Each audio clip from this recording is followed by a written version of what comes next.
Hey guys, it's Baileywiki. It's June 3rd, 2024, and this is release day. And there's really cool stuff here. And one of the things I'm going to cover is some of the changes right off the bat with mass edit. These don't just apply to our, Baileywiki assets, which I'm navigating a little house right here that I actually drew with Dungeon Draw, and I populated with a bunch of different tiles that you now have available. In fact, there's over 1,000 tiles that we just published that let you do things like designing houses like this. And the reason I did that is because if you remember with Mass Edit, we added the ability just to add a bunch of tiles last time, but it was like, well, you kind of had to add your folders individually and stuff like that. Well, what's happened now is we've created the ability to have virtual directories. So we took all those tiles, all those Baileywiki tiles, and we made it so that you can create a super fast index and create a directory of all of my stuff really, really quickly. And it gets put into this kind of special blue folder.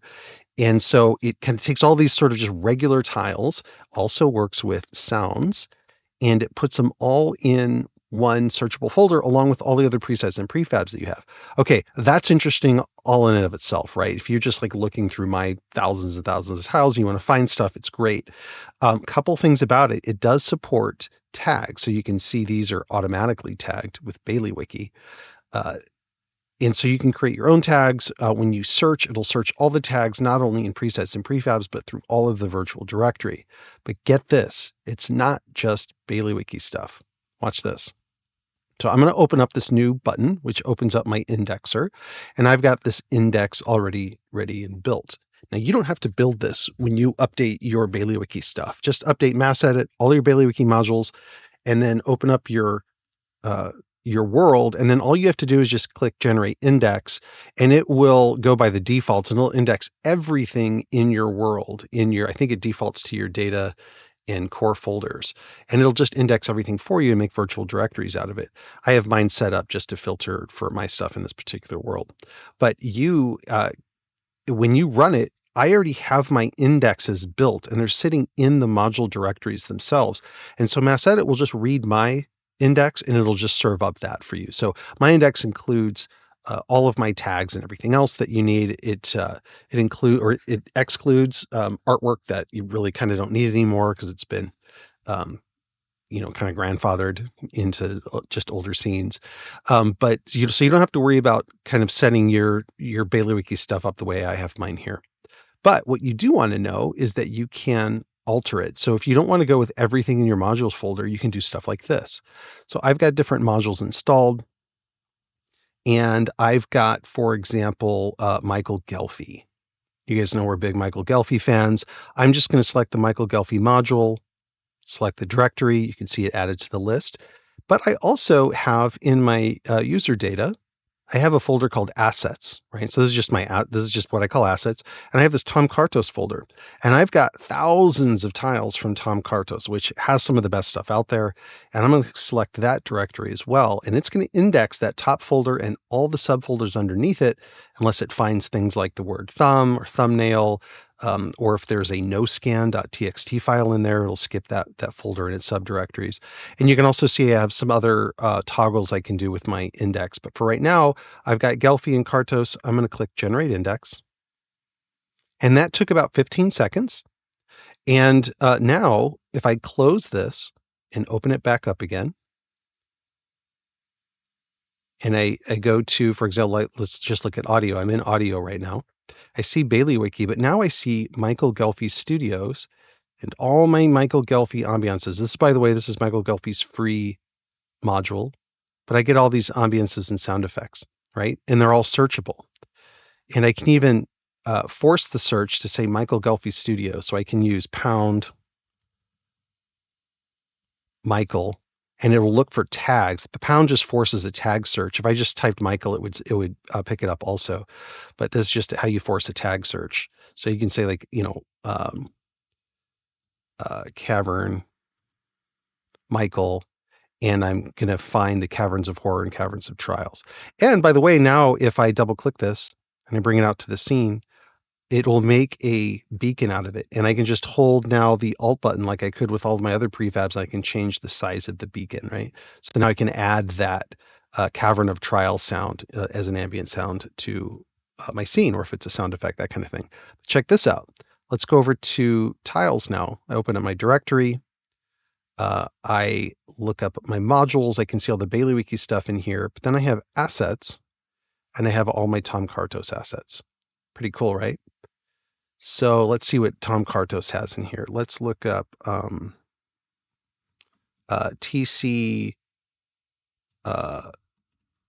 clothing. And I have all these Tom Kartos clothing sets in here. Tons and tons and tons of good stuff. And remember, if I want to see them closely, I just need to drag my window out. I can see all the artwork in more detail. Let's see what Tom's got for weapons. Lots and lots of cool stuff that I can drop into my scenes. Cannonballs and cannons and all sorts of good stuff. Great, right? So you can do that with all of your content, whether it's in a module, whether you have it in your data folder, that kind of thing. So that's the big news with Mass Edit. There are other feature enhancements that came out this month. I'll let you check out the changelog to get the rest of them.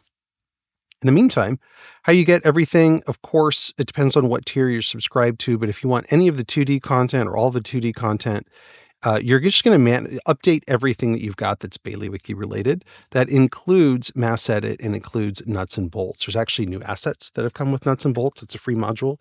I'll show you guys here later.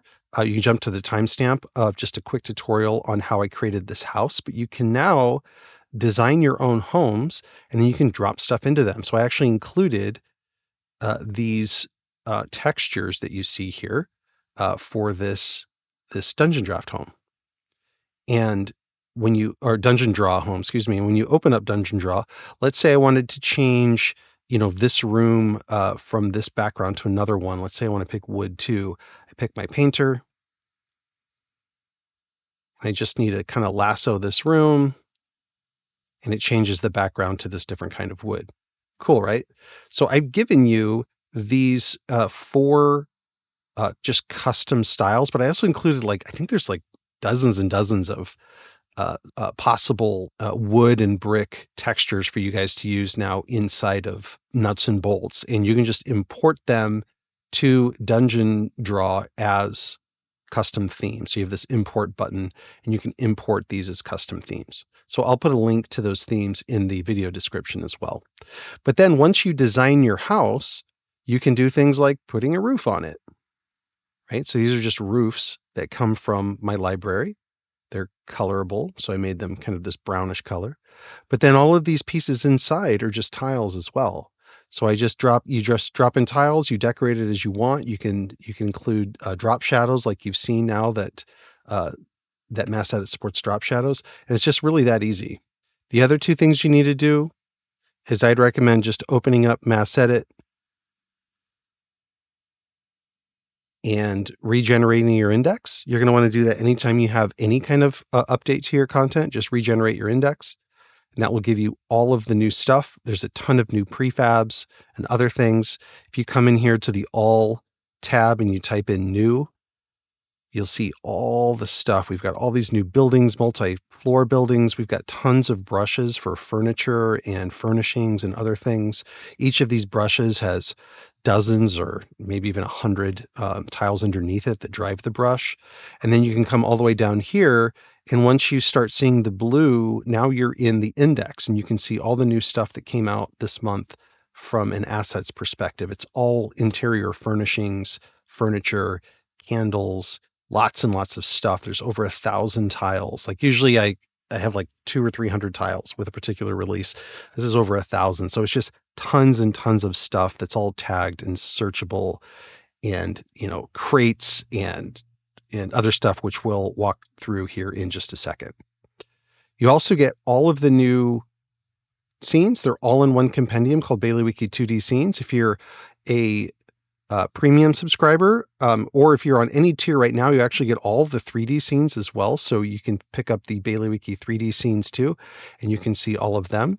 And everything will be listed as new within those scenes. But that's every scene we've ever produced. There's hundreds of scenes inside of each one of those compendiums. You'll also see from a 3D perspective, lots of new scenes and tons of new props. Swift got COVID last month and couldn't get his props out, so he doubled up this month. So you've got tons of new, really awesome 3D props. We're going to be using these props in next month's release, but some really, really good stuff that you guys will be able to make hay with. And then the scenes from the design team, from the map making team, are just out of this world. You're going to love what they've come up with, how they're kind of teaching each other best practices right now, and they're kind of leveraging and like teeing off of really good ideas. It's really fun to watch what they're, how they're talking about 3D in the Discord server, and what they're coming up with is just like really, really ultra awesome. And of course, you have all the new 2D scenes built with all of these new pieces, but these are really cool scenes. You can see there's like animation and things like that in them, but how the scene was built was really interesting, right? So these backgrounds are additional kind of expansion of the tileable, spawner backgrounds, but now you've got more options. You've got options with canals that have different kinds of varying sorts of detail and stuff. So this scene is just one background that was tiled along along one vertical, but that same background is here, just zoomed in, panned, rotated to a different position, and you've got an entirely different scene made with one background. So you can really get creative as far as how you move things around and what you design. We've got lots of new buildings that you'll get tons of use out of, and then just thousands of new furnishings, furniture pieces, and other stuff that you can paint now right into your scenes. I mean, we've got so many trunks, chests, crates, sacks, barrels. I mean, we've got prefabs for all this stuff, so it's really, really easy to decorate a scene. You've got all these boats and skiffs and gondolas for all the new canal scenes. We've even got special brushes that make them sort of float and bob in the water. It's super fun. So with that, let's jump into the detailed walkthrough. Okay, to start off, we have our buildings, and these are all as prefabs. So if you just look up building in Mass Edit, these are token-based prefabs because these are going to be more complicated, right? So they're all attached to these little control tokens, which is their little handles to control them. And if you just type in new, for example, you'll see all of the new buildings for this month. You just grab one that you like. If I double click it, I can drag it out onto a scene, rotate it around, put it where I like, and drop it in. If you center mouse click, you can go back. You can back out of that and go back into here. So we've got new Tudor style buildings. So these are going to be like 2-3 story buildings that are kind of in the Tudor style. And then you've got this church that's available as both a clean and a ruined version. I'll show you examples of that here in a second. Then you've got all of these homes that also double as empty buildings. So if I drag a home out and I put it into my scene, so we've got our scene, we go to our background tile, and we toggle between these two, we can create an empty building. And from here, we can use all of our new furnishings to start to decorate it, right?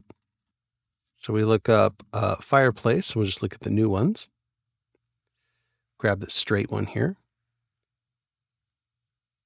Holding down Shift to rotate it, and I'll put it right there where that fireplace light is. And let's say I want to add a couch. Let's grab this one.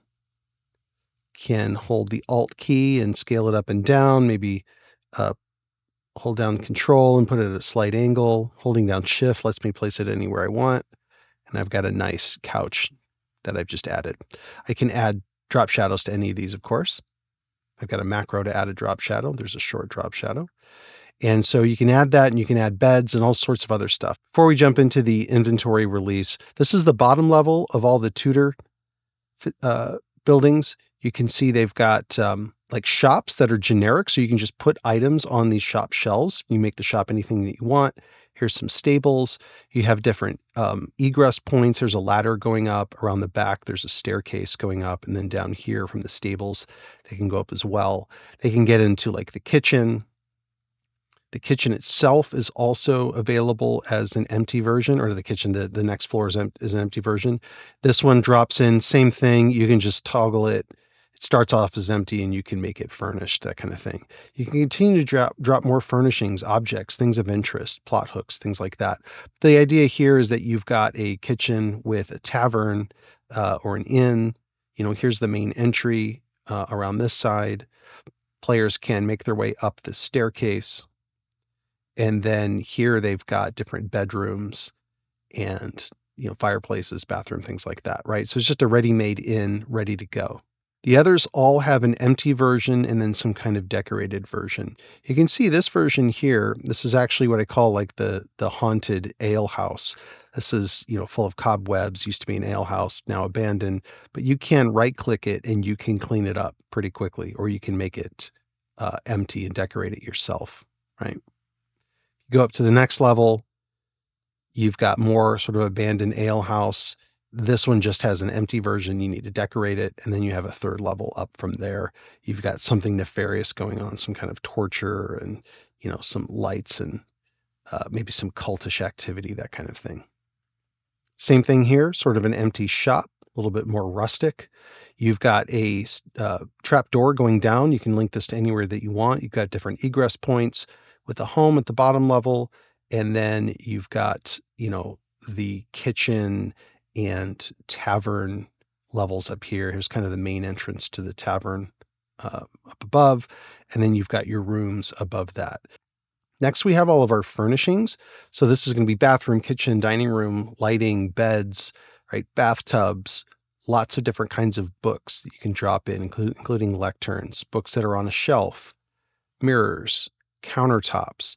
These are all considered different types, like rustic or cabin style or ornate, modern, or not modern, but ornate or common. And you can search those words inside of Mass Edit, and you can find all of these things in here. And you can just drag them into a scene, or you can put them into a brush, add a drop shadow, right? We'll add a short drop shadow, save that.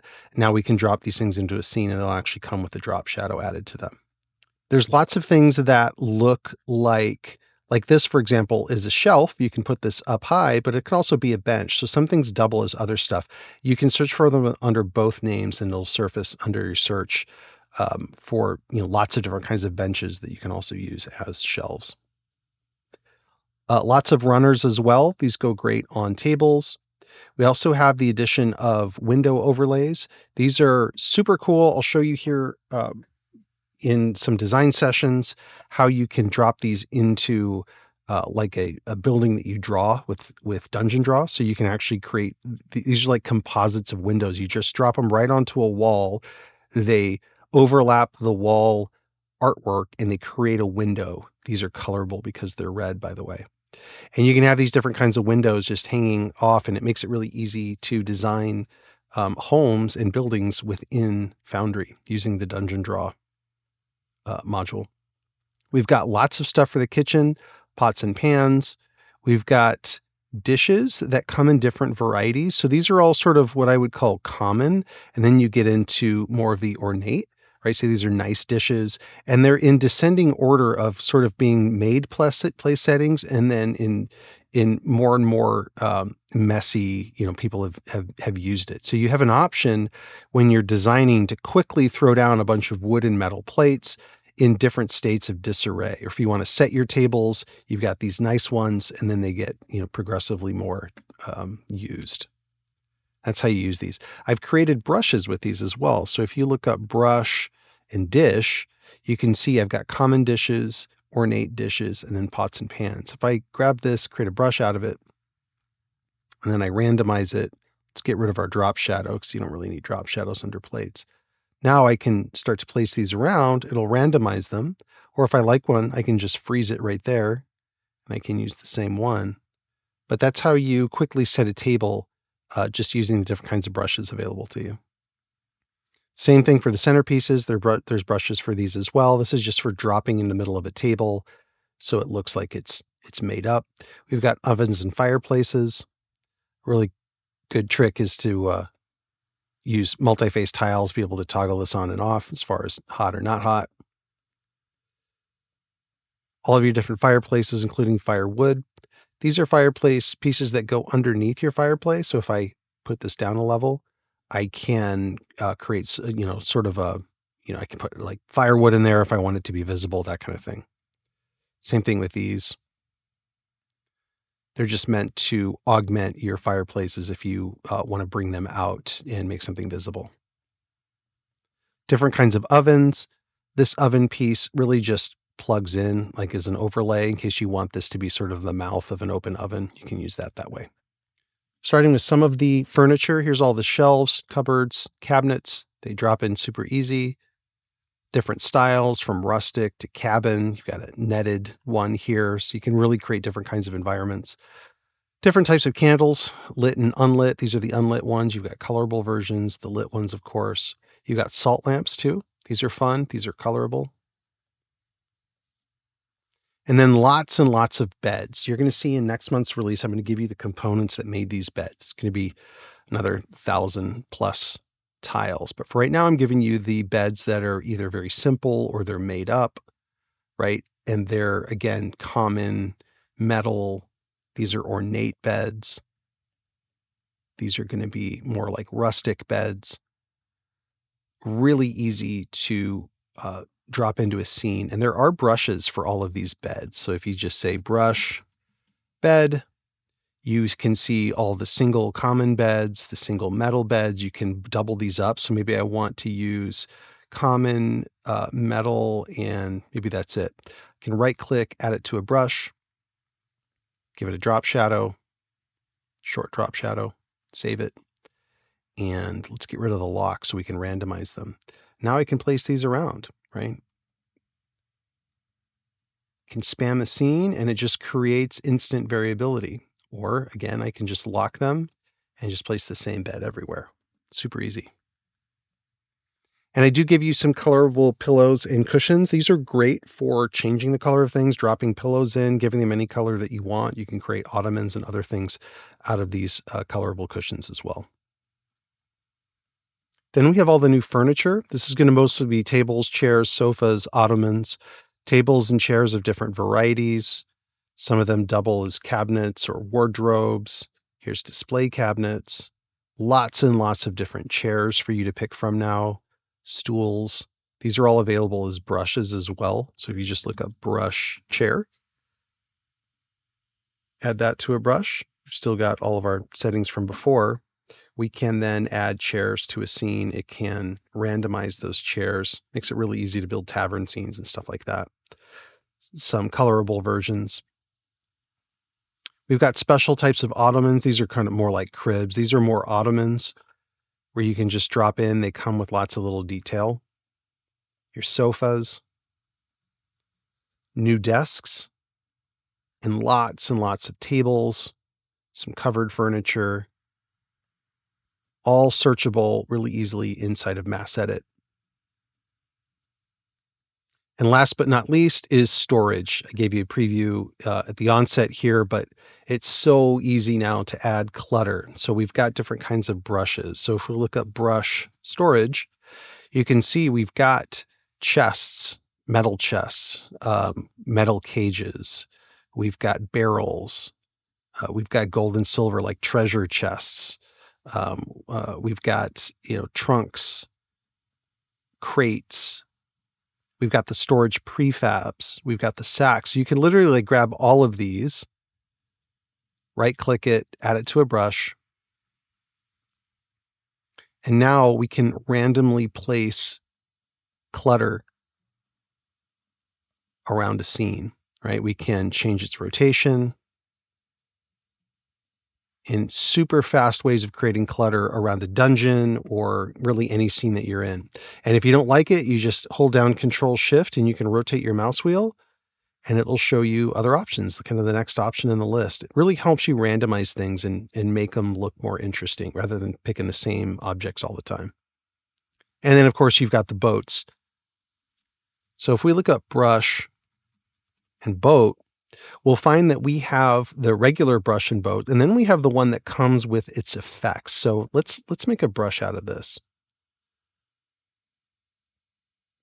We're going to get rid of, I think, because it already comes with all the token magic effect stuff that we need. And let's drop this boat in right here. You can see this boat is now bobbing in the water, and these are all have the same effect applied to them, by the way. A little bit of life to your scene very inexpensively. So as far as our scenes go, this scene was inspired from a Pathfinder adventure. You'll also see the scene featured in the Familiars, one of the upcoming Familiars episodes that we're airing on our channel. But you've got this church that's been destroyed, and you've got some back rooms to this church. And that church happens to be on the grounds of a graveyard. So we've got new assets also for graveyards. You have the ability to now like dig up a grave. I put some samples in here. You can look them up also in Mass Edit. If you go to your tiles here, let's look up grave.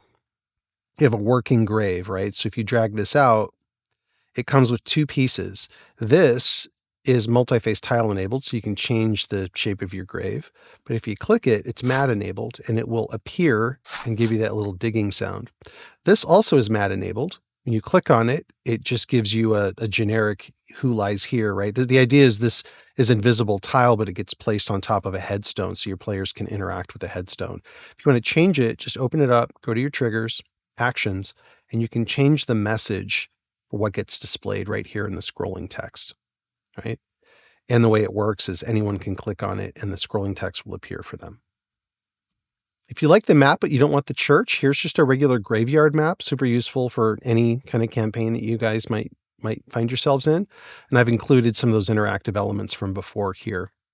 I also included the graveyard template. This uses the spawner tile with the graveyard background. So if I come in here and I just double click it, I can adjust the position of this, right? So I can rotate this around, I can zoom in or out, I can change the dimensions of this scene entirely. You can see like you really zoom out, get a lot of graveyards. This is just to give you something that makes it easy to make a graveyard scene, right? I'm going to start using this word template more often. If you search for template, you'll find these flexible scenes you can kind of jump into and start adding things to. We have a tavern by the road. It's one of our new Tudor taverns with another building kind of set off to the side.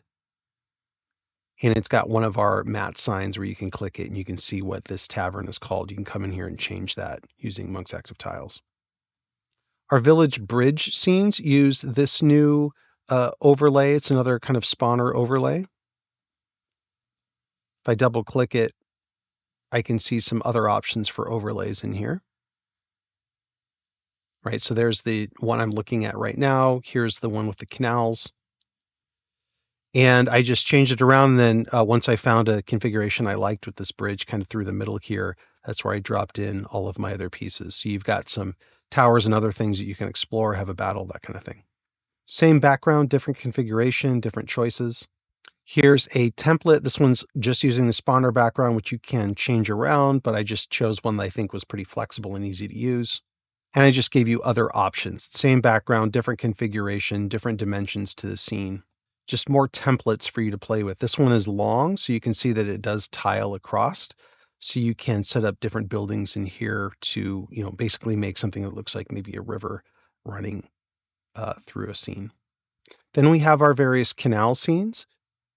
So these are all using the canal background. You can see our boat bobbing in the water. Keep in mind these boats are also working boats.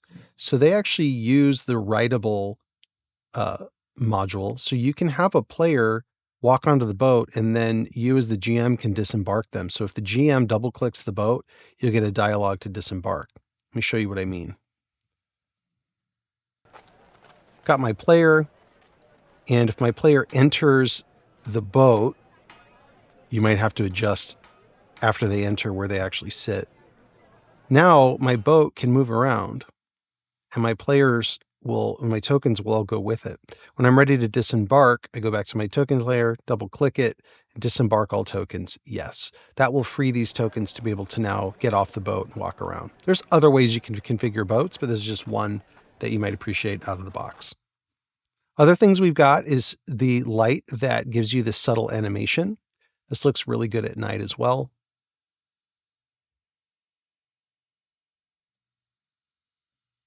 So these scenes have all these explorable buildings, multiple levels, great for role play or encounters and things like that. This shows you how that same canal background is tileable and can be tiled vertically or horizontally. Here's the same canal background, but zoomed out and kind of looked at in its entirety. Lets you kind of see that you can make a sort of peninsula or island here in the middle, decorate it as you like, and have different kinds of egress points around. We do call out where I've got buildings that, players can enter. Another scene using a lot of different assets. You've got the floating boats and things like that, buildings that they can enter. And just more of the same kind of thing, just to give you guys an idea of the flexibility of what you can do here. And I will do a design session where we actually make this scene here, and you can watch me kind of build it from scratch. Here's some templates for you to use. These are already walled and lighted, so you won't be able to change the orientation of the template very easily without redoing the walls and lights, but it also just shows you how those are configured in case you want to do those yourself. And again, just empty templates that are easy for you to start dropping in prefabs and other things. We also have our village forest. This is a forest scene where we find a village inside of it. We've got things like the bonfire that you can toggle on and off. You've got these sort of hidden statues, kind of elvish. The idea is it's built in an elvish ruin. So you've got these statues where maybe you create some plot elements, or there's something to find, or hint carved in these statues, that kind of thing. And we have a scene for the haunted ale house where your players can go in and explore this ale house. They might notice that there's a fire in the upper level. And if they go up that far, they find that maybe there's somebody occupying this area. After all, maybe there's some cultish activities going on. Now, I will show you how I made this scene as well. This is made with Dungeondraft. So I showed you earlier how you do this. Generally speaking, you want to do this. You want to add a new room, and you want to just start drawing a room. And by the way, you can grab a roof and you can trace underneath the roof if you'd like the room to have a roof. So you're drawing your room. If you see that it doesn't have the right artwork, you go in here. You do have to make sure you import my custom themes. And once you do, you can just select like Building Wood 3, and it gives you this artwork. Then what you want to do is just shape your house in general. We're going to create rooms here in a second, but this is just to kind of give your house like its general shape. You want to kind of snap to grid too, because you do want your windows and your doors to be falling like exactly on a grid. Otherwise it gets problematic.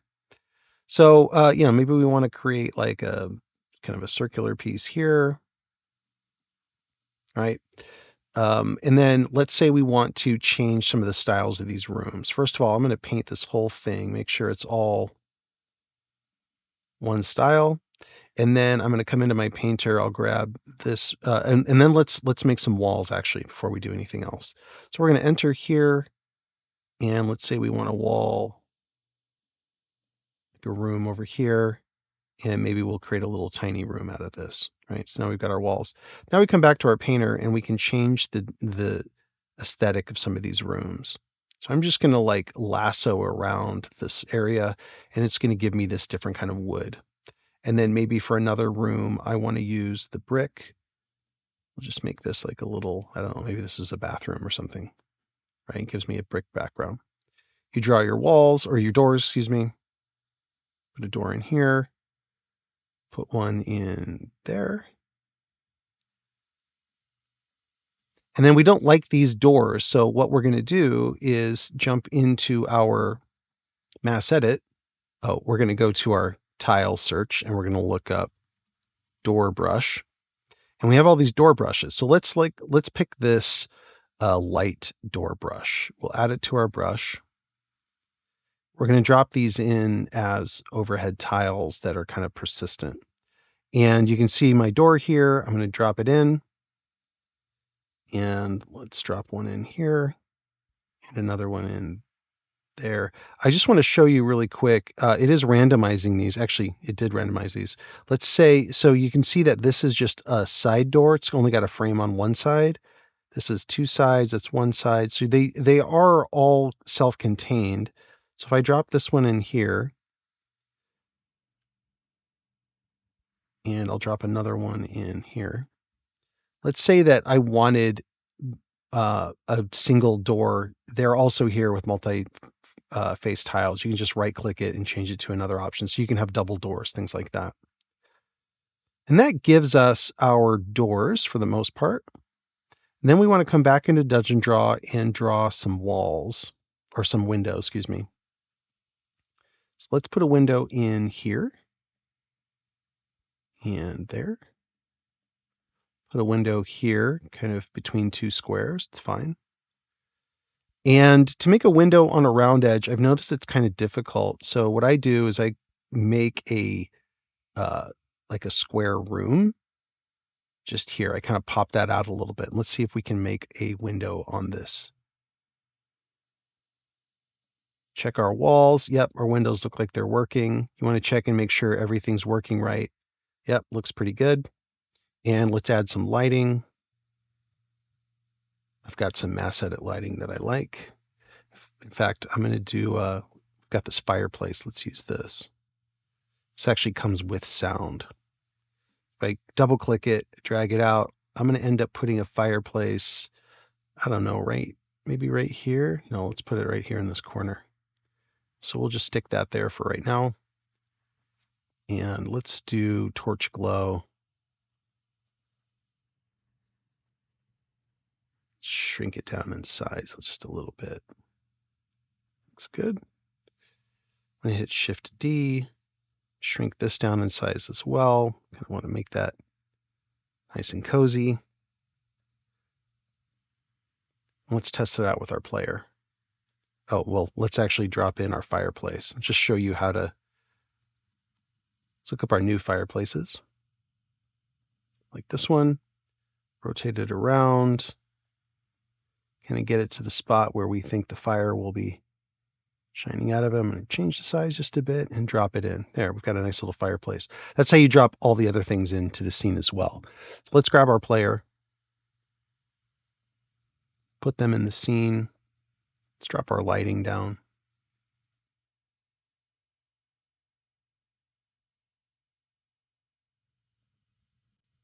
Yeah, we just made a nice little building from scratch. Right? If I go and look at the other one I've got, this one's got a roof over it. Cool, right? These are all just tiles. So you can make stuff like this in Foundry now. Okay, so now that we've got this far, we want to add some windows. We'll open up Mass Edit again, and let's go to our tile search, and we're going to look up a window brush. I've got the special brush here. We're going to add it to our brush. We're going to reset, make sure everything's reset on our brush. We're going to snap to grid, and let's add some windows in. If I hold down Control, I can move to a different one. Here's one with red flowers. I'll show you why that's cool here in a second. Let's grab this one, put it here, and this one kind of juts out this window. Let's put that in this one. Okay, I think we got all of our windows.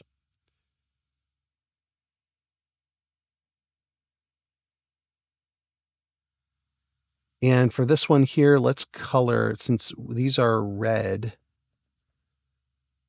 let's color these purple like our hero. Maybe this is our hero's house. Okay, so watch this.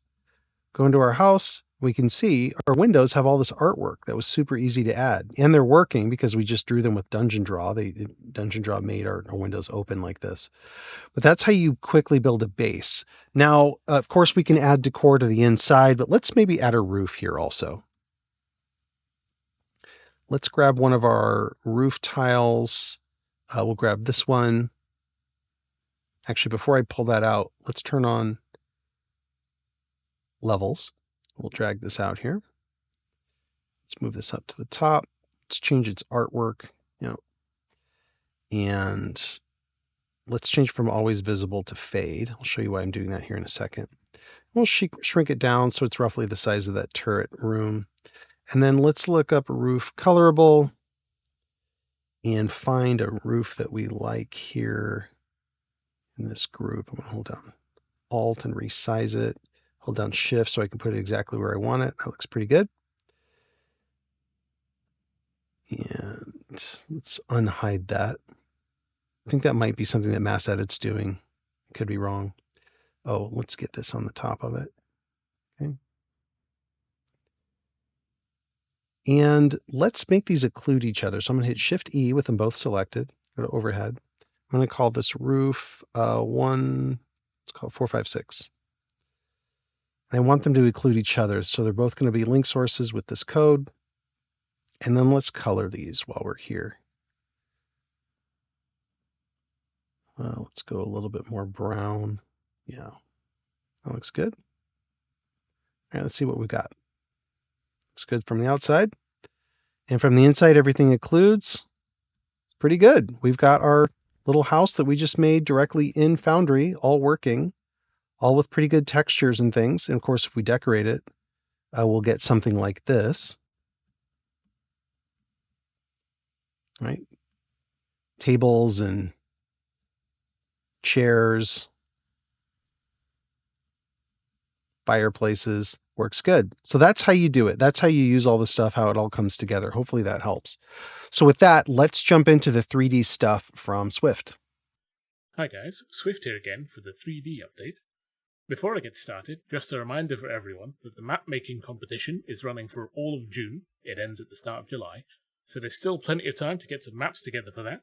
And of course, during the competition, patrons of Baileywiki at any level as low as the channel supporter tier also get 3D canvas and the associated modules. Anyway, this month we've got some pretty fancy maps with a bit of interactivity to them, as well as a very big stack of new profs. So let's start with the maps by looking at the top floor of the Coaching Inn map, made by Efant. This map is the top floor and basement, and completes the Coaching Inn series of maps that Efant's been making. And it has a bit of interactivity to tie the whole thing together. At the top floor here, you've got the largest of the rooms in the inn, with the bedroom lounge area and a little study in the corner here. But it's also got some interactivity with this tablet on the wall that you can click on. And if a player clicks on it, then they can pick it up. And then if later on they head outside into the main map and then cross the bridge and then come into here, they'll find this room here with this dubious looking signals around the place, and this painting here that is completely innocuous. There's another interactive wall that they can push aside, and then a slot behind it that they can put the tablet into, which then uncovers this trapdoor on the floor, which then uncovers the ladder that heads downstairs. This map is also using the levels slider over on the right here. You can see it's currently set to show all because we're on the top floor, but if we go to the basement here, then this will show us the bottom of the ladder, which is where tokens that click on it will be sent to. And this is a very conspicuously ruined type area underneath the inn, with an even more conspicuous door all the way down in the corner here. Similar to the upstairs, we've got a slot here for a tablet to slide into, and then a door that will slide up when they open it. And this door could connect to any arbitrary map, of course, but by default it connects to the next map we're going to look at, the Cavern Arena. This map is a pretty cool one with quite a lot to it. We've got the door from the inn basement leading into this lounge area here, and then just outside that we've got the titular arena itself, here with a bit of a grid shader just to make it a bit easier to see what's going on. There's also a lever up on this balcony here that opens and closes the spike pit in the middle, for example, and then there's the spike pits all around the outside. This is another map that's using the level slider here, so this thing over on the right, if I pull that down, you can see the basement, or ground floor, I suppose, of the arena. There's a whole collection of rooms down here. We've got things like a kind of barracks sleeping area, a mess hall, training room, cages in the back for animals, that sort of thing. This really is the kind of map that you could spend a whole adventure in. Say, for example, if the party were a group of slave gladiators trying to escape, or that sort of thing. Speaking of, if we go back upstairs, over on the opposite side of the arena from the sliding door, we've got this ladder here that by default attaches to the roadside lodge map, but of course you can connect it to anywhere, as well as the table with the book here. Presumably there's some kind of entrance that people come in through.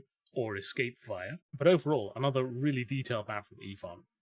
And speaking of really detailed maps, this one's from Sevro, and this is the Dwarven Throne Room, which is kind of a cap to their series of Dwarven Fortress maps from last month. It's absolutely covered in this kind of Art Deco style metalwork all over the place. I really quite like it. And with a place like this, this could easily be the sort of place where the party are brought to be honoured as heroes, or a place where the players are sent to retake the fortress, or maybe just to clear out whatever evildoer has made this their lair, you know, the good old-fashioned lich, that sort of thing. As ever, very stylish map from Sevro. Speaking of stylish, the next up is the Dockyard map. I do quite like maps like these, as it's kind of immediately obvious what the map is. It's decently sized, so that you can have a bit of tactical interest from things like ranged enemies and the like up on this ledge or at different parts of the dock. And it's just kind of nice to look at, really aesthetically pleasing. I think it kind of really shows off some of the advantages of 3D for making scenes feel more kind of tangible and easier to see yourself in, because, you know, there's a full 3D environment here that you can look around at, see all the little details here and there, all the nooks and crannies, things like this exit here out of this building leading to this alleyway. All the different bits and pieces of the map that could be used for all different purposes. Overall, very much one of the style of maps that I quite like. The next map we'll be taking a look at is the Sunken Temple, another rather stylish one that's quite easy to play on. The players will start from here, coming down these stairs, or from out of this broken wall here, with these great windows looking out to the bottom of the ocean, and this very sort of oceanic themed flora around the place. Over at the front here, they'd see just a large pool of water, but a little bit of searching would find this lever here that allows them to control the water level. And that would very quickly reveal that there's more to this place than they might assume. So once they've been able to make their way down this path that they've revealed and defeat whatever creatures have been left on it by the descending water, they might find another lever over here, lower the water level again, and then either take this bridge down here or down this ladder and these stairs to reach this exit that leads deeper into the level, or to another map, presumably. If they are particularly astute, though, they might notice something like this lever here in the plants, or this ladder leading down into the water. And if they could spot that, then they'll be able to lower the water again.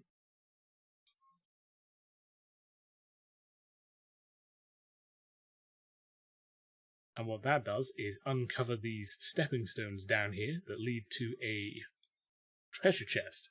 And of course, a lot more water, which might hide more threats. This sort of thing is a pretty good way to reward curiosity, I think.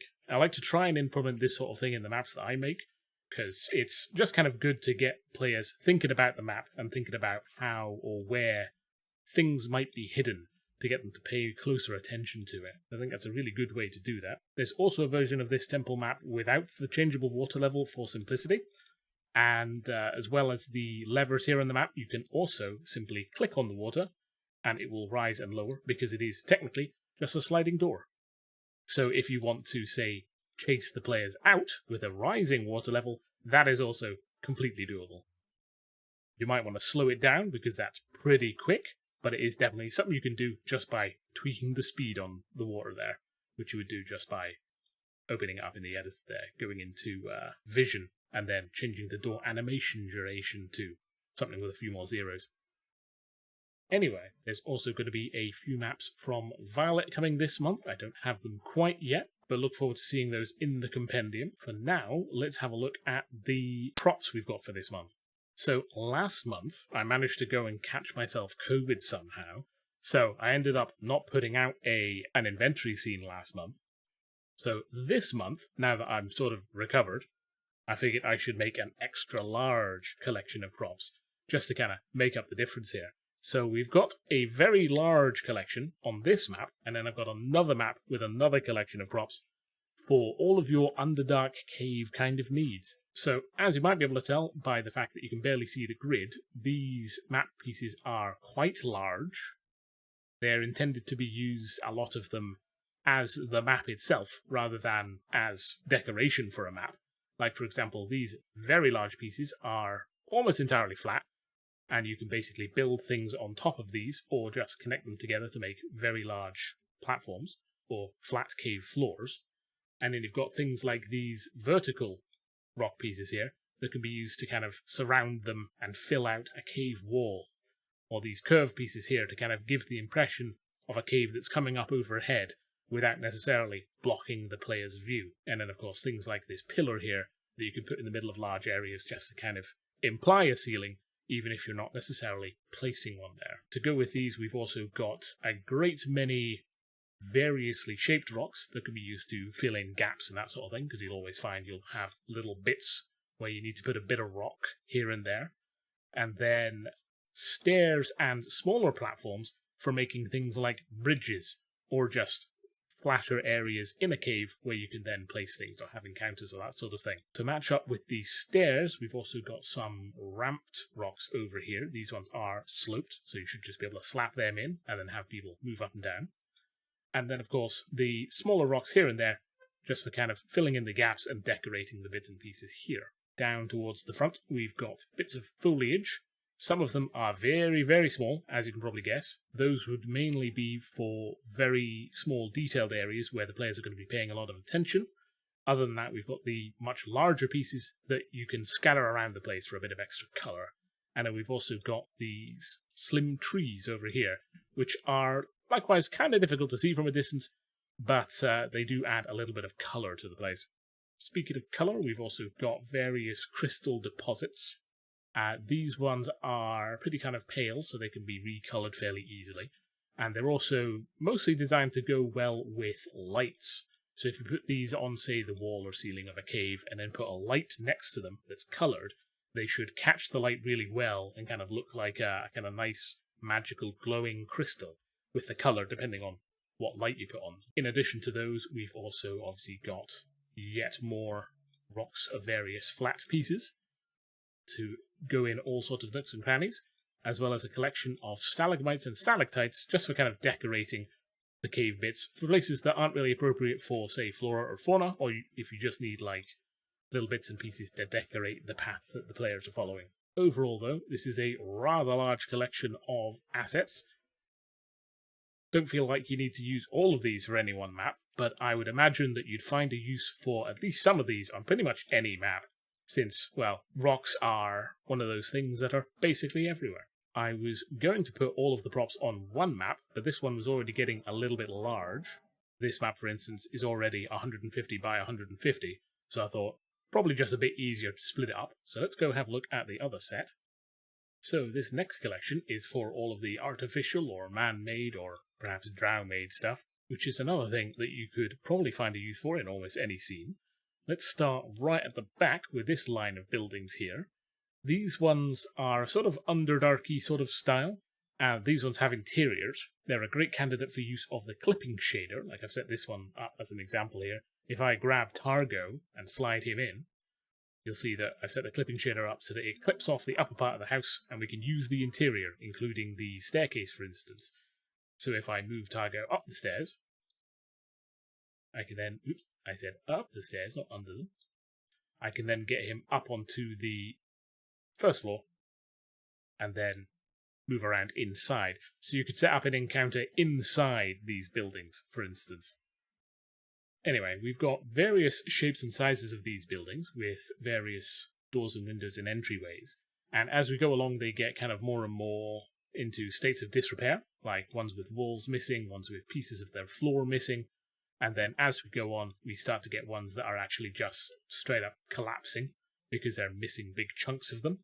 Or in the case of this one here, that are sinking into the ground. So this would be good for putting in, say, a swamp or something for a building that has lost its foundations. These ones should be pretty efficient and should add a nice bit of detail to any map. These next collection here are looking a little bit different, and that's because these are decorative buildings.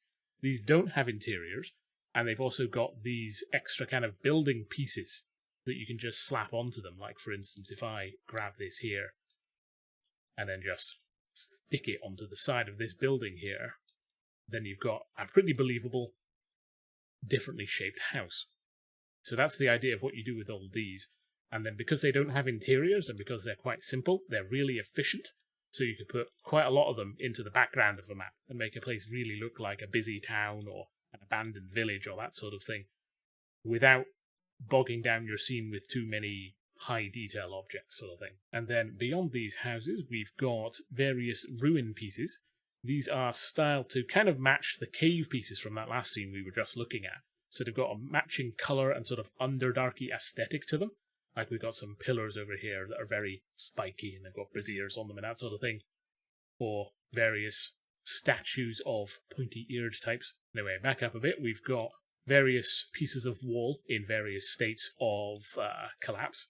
Some with archways or gates, some that are just kind of conspicuously held open, as well as pieces of floor, as well as stairs and platforms and that sort of thing, just filling in gaps between them, and archways, and of course the pillars that we mentioned, just for kind of constructing ancient ruins under the earth. Like I said, these ones here should match the rocks from the last scene, so I'm actually really looking forward to seeing what kind of things people make with these over the course of the mapping competition, which, again, like I said, is running for the rest of the whole month. We finish up on the start of July. For now, though, if you've got any questions or comments or anything about any of these pieces that we've added on here, please do drop a comment on the video here or in the Discord or the like. And for now, though, I'll see you later on. Okay, Dungeondraft users, get ready. There are over 1,000 tiles introduced in this release. You're only looking at one of the inventory scenes. So, I mean, it's a lot. It's all this furniture, storage, different styles, ornate, common, rustic. You can search for all of it. There's actually an entirely new pack called Interior Furniture and Furnishings that has most of the stuff in it. Remember, you can always use Essential Utils mod, go to Show Object Info, and you can see the packs that these different objects are from in case you're curious where to find it. But lots and lots of stuff for you guys to use for interior designs here moving forward. You also have all of the storage options, so tons of attractive different crates. I mean, this is not stuff that we're used to having access to when we're designing things. So you can really get creative in terms of like what you put down in the map and like how you make maps look cluttered and things like that. The various trapdoors, chests, trunks. You've got upright sacks that you can drop in on the ground, and you've got sacks that are lying down. All of your different metal and wood chests. Then we've got all of this stuff. So we've got storage prefabs. This is all the storage stuff you saw before, but put into prefab. So they're really easy to just drop into a scene and move around and bulk up and things like that. You'll see how I use some of these as time goes on. We're going to introduce a lot more fabric. Here's all of the runners. We got more fabric coming in next month. It's going to be like even more tiles next month. We've got different paths, so you can now paint, you draw paths of books, countertops, tables, things like that. If you want to make shops really, really easily, you have a path for, lit candles as well. Helps to kind of really make those easy to draw in. I have a new path step. You can see it just has some differences in gradient. It works better, I think, as a step for a lot more background textures than just like the regular, gradient shadow path. And then we've got all these dishes. You're going to get all of the components to these dishes in another release, but these are super easy to work with if you just want to really quickly decorate a particular scene. Like I mentioned before, they're in different degrees of like rusticness. So, right, these are going to be like your simplest plates, your wood plates, then you graduate to metal, and then you graduate to like porcelain and, real dishes. They also graduate in order of messiness, or, whether you're using a full table setting, but maybe somebody's eaten off it already, or maybe, it's the end of the meal and people are gone. So you can use different varieties of deterioration of the place setting as well. You've got all these central pieces to use, and they all fall under the concept of table clutter. Not only that, but you have all of these new things. So you've got brick walls, lots of new wood walls with different varieties. These are all in the artificial packs. And then you have these window overlays that are super flexible and easy to use. The idea is they just go on top of a wall if you put them at wall height. So let's put this at above the walls, and it just snaps in, and you can just have a window carved out there with all of the accoutrement. You don't have to create the shutters and the planters and things like that. They're all just ready to go with the artwork. And some of them are even colorable, right? So this one is colorable. You can change the color of the flowers to anything that you want. You also have lots of new doors. These doors are available as a composite door or a left and a right door. I did left and right because they do have different shadows and shading. And so if you want them to like look consistent, you need to use both.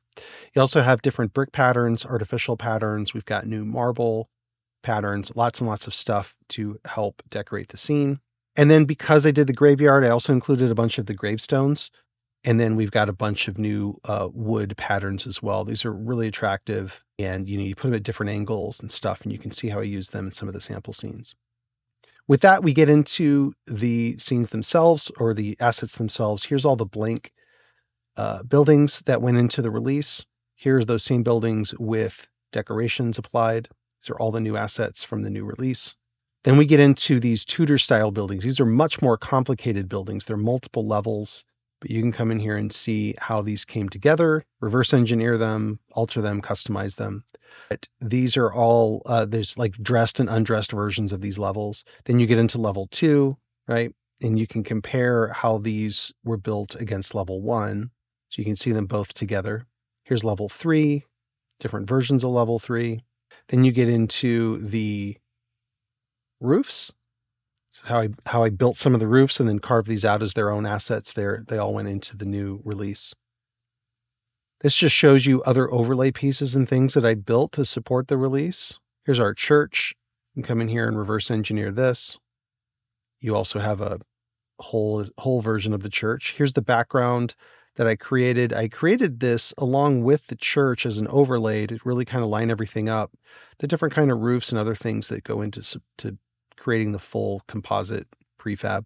Here's the whole church. And then I also show you the background that I made. So you can come in here and see how I did this. I do have to do a little bit of touching up just to make sure it looks seamless. So afterwards, I'll pull it into something like Clip Studio, and I'll make sure that the seams all work. But you can come in here and see how I generally made it. Here's that entire scene that I did for the canals. This is tileable. So it really does tile. I actually used AI to generate a template, and then I use that as a trace image to really kind of create this. So this can move around, be panned and zoomed inside of Foundry, and make basically unlimited kinds of cities. So that's it. You get this whole file as well with the Dungeondraft Release, so you can deconstruct everything and make it your own. Okay, that's it for the release today. I hope you guys enjoy this. There's so many tools, not just for our content, for everything else that UDMs are running. I hope you guys enjoy it. Let us know in the comments or come visit us on Discord and tell us what kind of feedback you've got. If you see any improvements or ideas for features and things for Mass Edit, we love that kind of thing. If you're looking for inspiration on 3D, there is a contest going on right now. And you can not only get access to all the 3D stuff for really, really cheap, you can also even enter the contest, potentially win an annual subscription from myself and from Ripper. So with that, enjoy all of the new toys and have fun making your maps.